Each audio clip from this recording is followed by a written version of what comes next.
गौरी पुत्र गणेश भगवान की जय। श्री लक्ष्मी नारायण भगवान की जय। श्री शंकर पार्वती भगवान की जय। बोलिए श्री शिवाय नमस्तुभ्यम। प्रिय भक्तजनों, आप सभी को मार्गशीर्ष मास की पूर्णिमा की हार्दिक शुभकामनाएं। भक्तजनों, आज इस वीडियो में आप सभी मार्गशीर्ष यानी अघन मास की पूर्णिमा की व्रत कथा सुनेंगे। तो आप सभी भक्तजन बड़ी ही श्रद्धा, ध्यान पूर्वक और प्रसन्नचित्त मन से इस कथा को पूरा अवश्य सुनिएगा। तो सभी प्रेम से बोलिए श्री लक्ष्मी नारायण भगवान की जय। प्राचीन कथा के अनुसार एक बार एक गांव में गरीब ब्राह्मण का परिवार रहता था। उसके परिवार में वह, उसकी पत्नी और एक पुत्री थी। समय के साथ साथ पुत्री बड़ी हो रही थी और उम्र बढ़ने के साथ साथ पुत्री में स्त्रियोचित गुणों का भी विकास हो रहा था।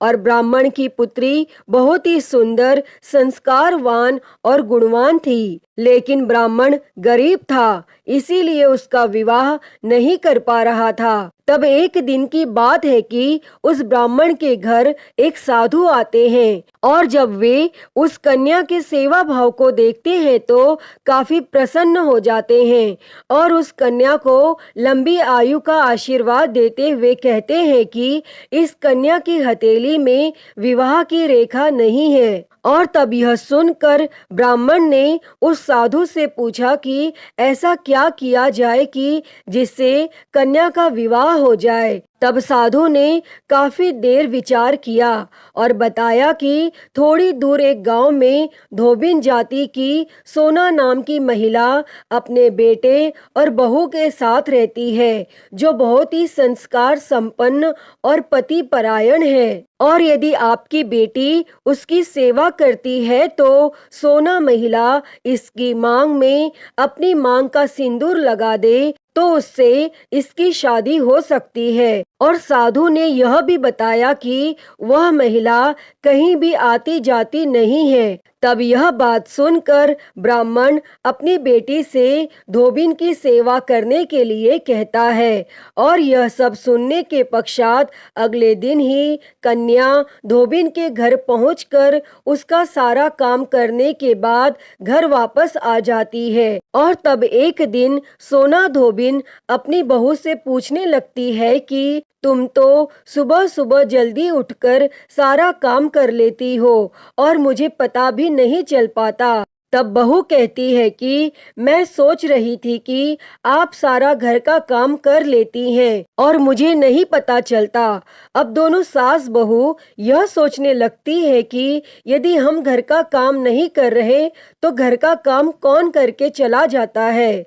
तब अगले दिन वह सुबह जल्दी उठकर निगरानी पर बैठ जाती है और वह देखती है कि एक कन्या सुबह अंधेरे में आती है और घर का सारा काम करके चली जाती है। जब वह कन्या घर का सारा काम करके जा रही थी तो धोबिन उसके पैरों में गिर जाती है और पूछने लगती है कि तुम कौन हो और इस तरह से छुपकर मेरा काम क्यों कर जाती हो। तब ब्राह्मण की कन्या साधु द्वारा कही गई संपूर्ण बात उससे बताती है और सोना धोबिन पति परायण थी तो वह तैयार हो जाती है।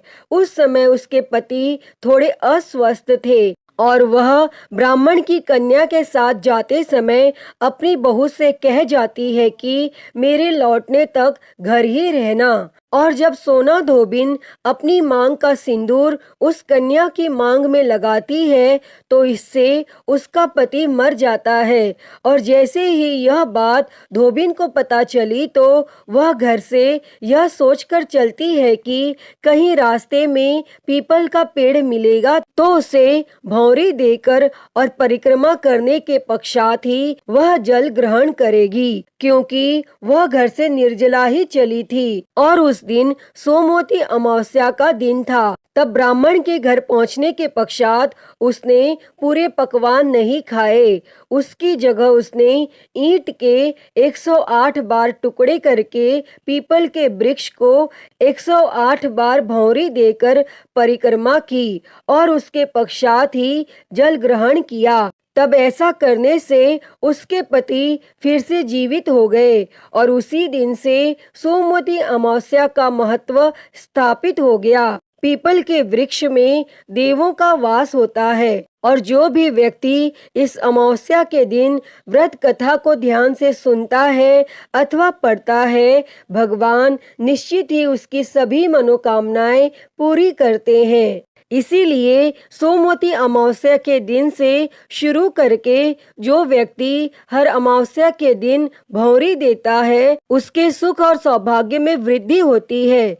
पीपल के पेड़ में सभी देवों का वास होता है, अतः जो व्यक्ति हर अमावस्या को न कर सके वह सोमवार को पड़ने वाली अमावस्या के दिन 108 वस्तुओं की भौंरी देकर सोना धोबिन और गौरी गणेश की पूजन करता है, उसे अखंड सौभाग्य की प्राप्ति होती है। और ऐसी प्रचलित परंपरा है कि पहली सोमवती अमावस्या के दिन धान, पान, हल्दी, सिंदूर और सुपारी की भौंरी दी जाती है और उसके बाद की सोमवती अमावस्या को अपने सामर्थ्य के हिसाब से फल, मिठाई, सुहाग सामग्री, खाने की सामग्री इत्यादि की भौंरी दी जाती है और फिर भौंरी पर चढ़ाया गया सामान किसी सुपात्र ब्राह्मण, ननंद या भांजे को दिया जाता है।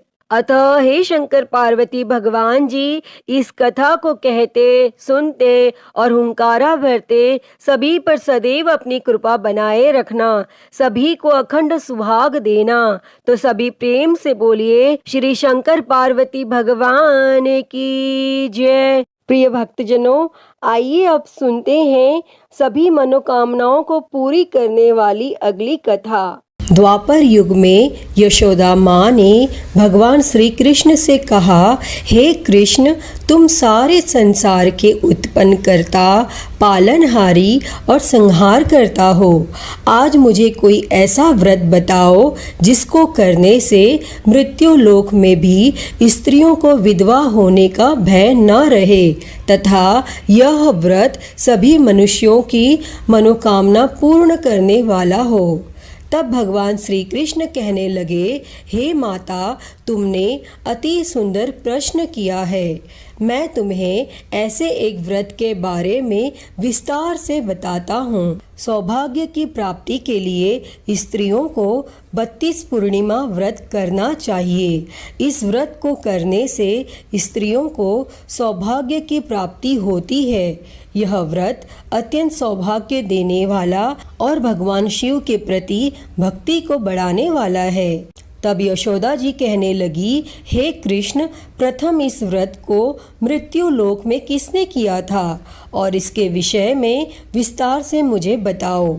तब भगवान श्री कृष्ण कहने लगे, इस भूमंडल पर अनेक प्रकार के रत्नों से परिपूर्ण कांतिका नाम की एक नगरी थी। वहाँ चंद्रहास्य नामक राजा राज्य करता था और उसी नगर में धनेश्वर नाम का एक ब्राह्मण रहता था और उसकी पत्नी सुशीला अति रूपवती थी। दोनों ही उस नगरी में बड़े प्रेम से रहते थे। घर में धन धान्य आदि की कोई कमी नहीं थी, परंतु उनको बहुत बड़ा दुख था कि उनकी कोई संतान नहीं है। एक समय एक बड़ा योगी उस नगरी में आया।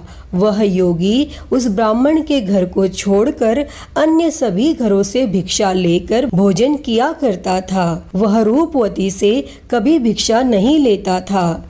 एक दिन वह योगी रूपवती से भिक्षा न लेकर किसी अन्य घर से भिक्षा लेकर गंगा किनारे जाकर भिक्षण को प्रेम पूर्वक ग्रहण करने लगा कि तब धनेश्वर ने योगी का यह सब कार्य देख लिया और अपनी भिक्षा के अनादर से दुखी होकर धनेश्वर योगी से बोला, हे महात्मन, आप सब घरों से भिक्षा लेते हैं, परंतु आप मेरे घर की भिक्षा कभी नहीं लेते, इसका क्या कारण है? तब योगी ने कहा, निसंतान घर की भीख पतितों के अन्न के तुल्य होती है, और जो पतितों का अन्न खाता है वह भी पतित हो जाता है। क्योंकि तुम निसंतान हो, इसीलिए पतित हो जाने के भय से मैं तुम्हारे घर की भिक्षा नहीं लेता। तब धनेश्वर योगी की यह बात सुनकर बहुत दुखी हुआ और हाथ जोड़कर योगी के पैरों में गिर गया और कहने लगा, हे महाराज, यदि ऐसा है तो आप पुत्र प्राप्ति का कोई उपाय बताइए। आप सर्वज्ञानी हैं, मुझ पर कृपा कीजिए। हे भगवान, मेरे घर में धन की कोई कमी नहीं है, परंतु मैं पुत्र न होने के कारण अत्यंत दुखी हूँ। आप मेरे इस दुख का हरण करें, आप सामर्थ्यवान हैं। तब यह सुनकर योगी कहने लगे, हे ब्राह्मण, तुम चंडी की आराधना करो। और फिर घर आकर उसने अपनी पत्नी से सब वेदांत कहा और स्वयं तप करने के लिए वन में चला गया। और वन में जाकर उसने चंडी की उपासना की तथा उपवास किए। तब माता चंडी ने 16वें दिन उसको स्वप्न में दर्शन दिया और कहा, हे धनेश्वर, जा, तेरे घर पुत्र होगा, परंतु वह 16 वर्ष की आयु में ही मृत्यु को प्राप्त हो जाएगा। यदि तुम दोनों पति पत्नी 32 पूर्णमासियों का व्रत विधि पूर्वक करोगे तो वह दीर्घायु हो जाएगा। जितनी तुम्हारी सामर्थ्य हो, आटे के दिए बनाकर शिवजी भगवान का पूजन करना, परंतु पूर्णमासी के व्रत 32 होने चाहिए। और प्रातः काल होने पर इस स्थान के समीप तुम्हें एक आम का वृक्ष दिखाई देगा। उस पर चढ़कर तुम एक फल तोड़कर शीघ्र ही अपने घर चले जाना और अपनी पत्नी से सब वेदांत कहना। ऋतु स्नान के पश्चात वह स्वच्छ होकर श्री शंकर भगवान का ध्यान करके उस फल को खा लेगी। तब शंकर भगवान की कृपा से उसको गर्भ हो जाएगा। और फिर जब वह ब्राह्मण प्रातः काल उठा तो उसने एक स्थान के पास ही आम का वृक्ष देखा, जिस पर एक अत्यंत सुंदर आम का फल लगा हुआ था। उस ब्राह्मण ने उस आम के वृक्ष पर चढ़कर फल को तोड़ने का प्रयत्न किया, परंतु वृक्ष पर कई बार प्रयत्न करने पर भी वह चढ़ नहीं पाया। तब उस ब्राह्मण को बहुत चिंता हुई और फिर वह विघ्न विनाशक श्री गणेश भगवान की वंदना करने लगा कि हे दयानिधे, अपने भक्तों के विघ्नों का नाश करके उनके मंगल कार्य को करने वाले, दुष्टों का नाश करने वाले, रिद्धि सिद्धि प्रदान करने वाले, आप मुझ पर कृपा करके इतना बल दें कि मैं अपने मनोरथ को पूरा कर सकूं। और फिर इस प्रकार गणेश जी की प्रार्थना करने पर उनकी कृपा से धनेश्वर वृक्ष पर चढ़ गया और उसने सुंदर आम के फल को तोड़ लिया। और धनेश्वर ने सोचा, जो वरदान से फल मिला था वो यही है और कोई फल तो दिखाई नहीं दे रहा। तब उस धनेश्वर ब्राह्मण ने जल्दी से घर जाकर अपनी पत्नी को वह फल दे दिया और उसकी पत्नी ने अपने पति के कहे अनुसार उस फल को खा लिया और वह गर्भवती हो गई। और देवी जी की असीम कृपा से उसे एक अत्यंत सुंदर पुत्र उत्पन्न हुआ, जिसका नाम उन्होंने देवीदास रखा। माता पिता के हर्ष और शोक के साथ वह बालक शुक्ल पक्ष के चंद्रमा के भांति अपने पिता के घर में बड़ा होने लगा और माँ भवानी की कृपा से वह बालक बहुत ही सुंदर, सुशील और विद्या पढ़ने में बहुत ही निपुण हो गया। तब माता दुर्गा जी के आज्ञा अनुसार उसकी माता ने 32 पूर्णमासी का व्रत रखना आरंभ कर दिया, जिससे उसका पुत्र बड़ी आयु वाला हो जाए। और 16वां वर्ष लगते ही देवीदास के माता पिता को बड़ी चिंता हो गई कि कहीं उनके पुत्र की इस वर्ष में मृत्यु न हो जाए। इसीलिए उन्होंने अपने मन में विचार किया कि यदि यह दुर्घटना उनके सामने हो गई तो वो कैसे सहन करेंगे। इसीलिए उन्होंने देवीदास के मामा को बुलाया और कहा, हमारी एक बहुत बड़ी इच्छा है कि देवीदास 1 वर्ष तक काशी में जाकर विद्या का अध्ययन करे और उसको अकेला भी नहीं छोड़ना चाहिए। इसीलिए साथ में तुम चले जाओ और 1 वर्ष के पश्चात इसको वापस ले आना। तब सब प्रबंध करके उसके माता पिता ने काशी जाने के लिए देवीदास को एक घोड़े पर बिठाकर उसके मामा के साथ भेज दिया, परंतु यह बात उसके मामा या किसी और को नहीं बताई। तब धनेश्वर तथा उसकी पत्नी ने अपने पुत्र की मंगल कामना और दीर्घ आयु के लिए माँ भगवती दुर्गा की आराधना और पूर्णमासियों का व्रत करना आरंभ कर दिया और इस प्रकार बराबर 32 पूर्णमासी के व्रत को उन्होंने पूरा किया। और कुछ समय पश्चात एक दिन वह मामा और भांजा मार्ग में रात बिताने के लिए किसी गांव में ठहरे हुए थे और उस दिन उस गांव में एक ब्राह्मण की अत्यंत सुंदर, सुशील और गुणवंती कन्या का विवाह होने वाला था, जिसमें धर्मशाला के अंदर वर और उसकी बारात ठहरी हुई थी। और उसी धर्मशाला में देवीदास और उसके मामा भी ठहरे हुए थे। संयोगवश कन्या को तेल आदि चढ़ाकर मंडप आदि का कार्य किया गया तो लग्न के समय वर को धनुर्वात हो गया। इसीलिए वर के पिता ने अपने कुटुंबियों से विमर्श करके यह निश्चय किया कि यह देवीदास मेरे पुत्र जैसा ही सुंदर है और मैं इसके साथ ही लग्न करवा दूं और बाद में विवाह के अन्य कार्य मेरे लड़के के साथ हो जाएंगे। ऐसा सोचकर देवीदास के मामा से जाकर बोला कि तुम थोड़ी देर के लिए अपना भांजा हमें दे दो, जिससे विवाह के लग्न का सब कार्य सुचारू रूप से हो सके। तब देवीदास का मामा कहने लगा, जो कुछ भी वधू पक्ष से कन्यादान के समय वर को मिले वह सब हमें दे दिया जाए तो मेरा भांजा इस बारात का दूल्हा बन जाएगा। फिर यह बात वर के पिता ने स्वीकार कर लेने पर उसने अपना भांजा वर बनने के लिए भेज दिया और उसके साथ सब विवाह कार्य विधि पूर्वक संपन्न हो गए। और पत्नी के साथ वह भोजन करने लगा तो अपने मन में सोचने लगा कि न जाने यह किसकी स्त्री होगी, और वह एकांत में यही सोच सोचकर श्वास छोड़ने लगा और उसकी आंखों में आंसू भी आ गए। तब लड़की ने पूछा, क्या बात है, आप इतने उदासीन व दुखी क्यों हो रहे हैं? तब उसने सब बातें जो कि वर के पिता और उसके मामा में हुई थी लड़की को बता दी। तब कन्या कहने लगी, यह ब्रह्म विवाह के विपरीत कैसे हो सकता है?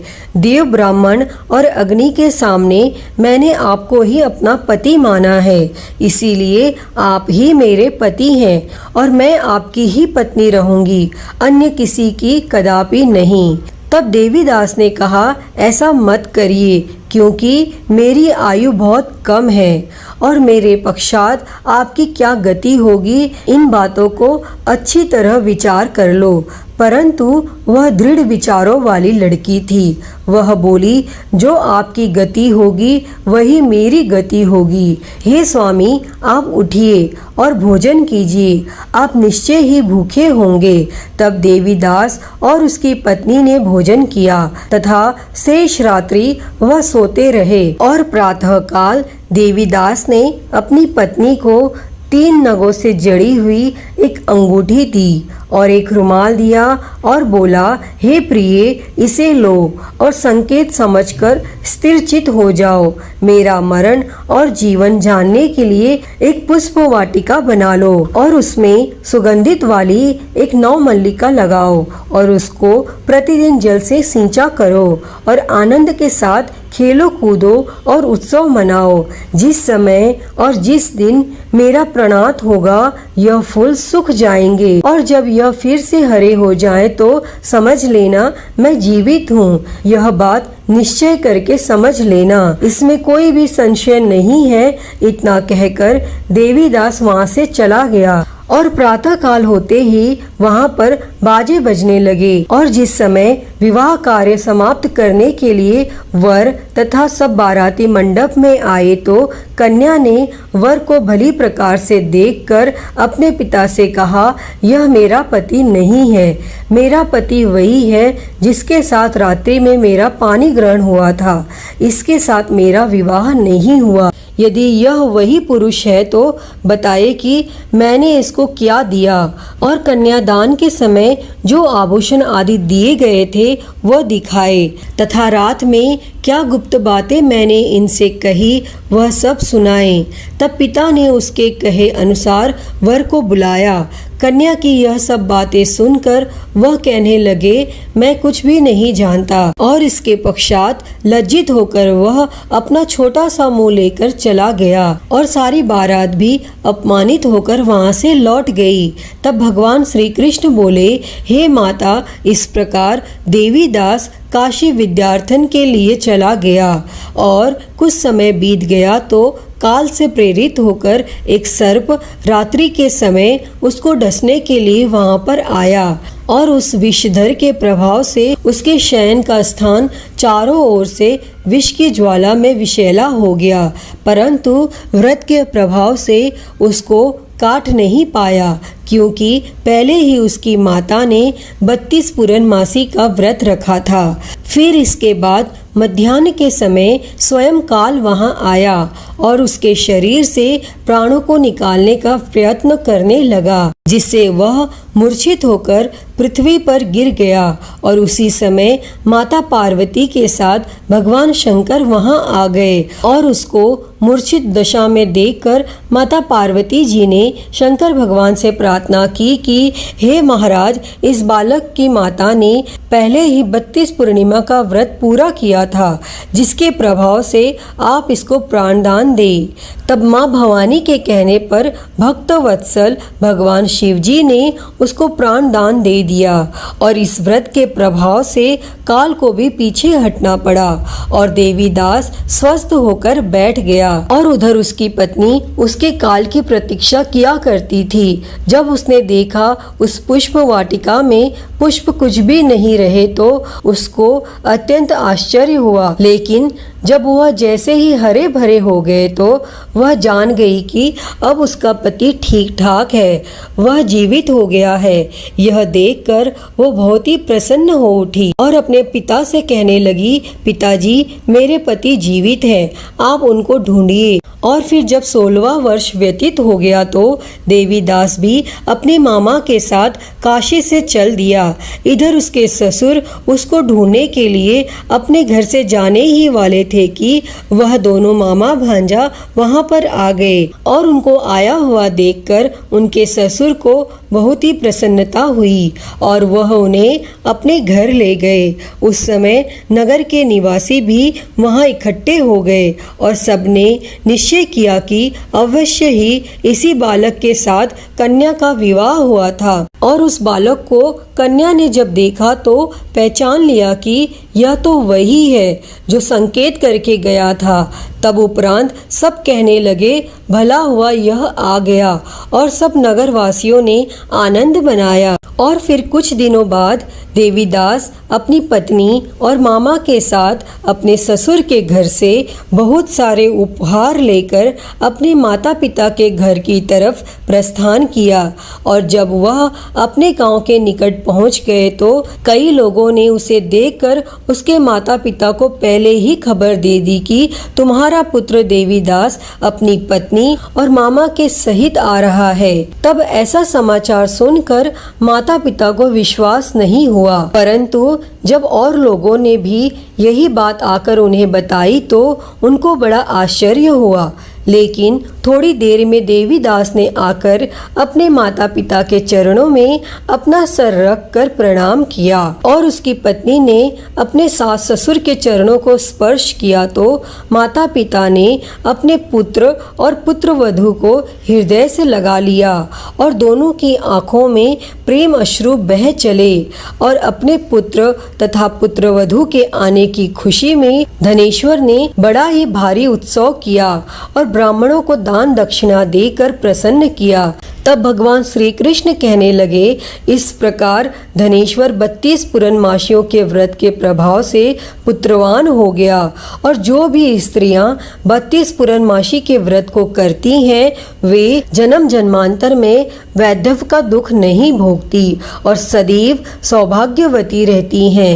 हे भगवान, इस कथा को कहते, सुनते और हुंकारा भरते पर सदैव अपनी कृपा बनाए रखना। तो बोलिए गणेश जी भगवान की जय, उमापति महादेव की जय, श्री लक्ष्मी नारायण भगवान की जय।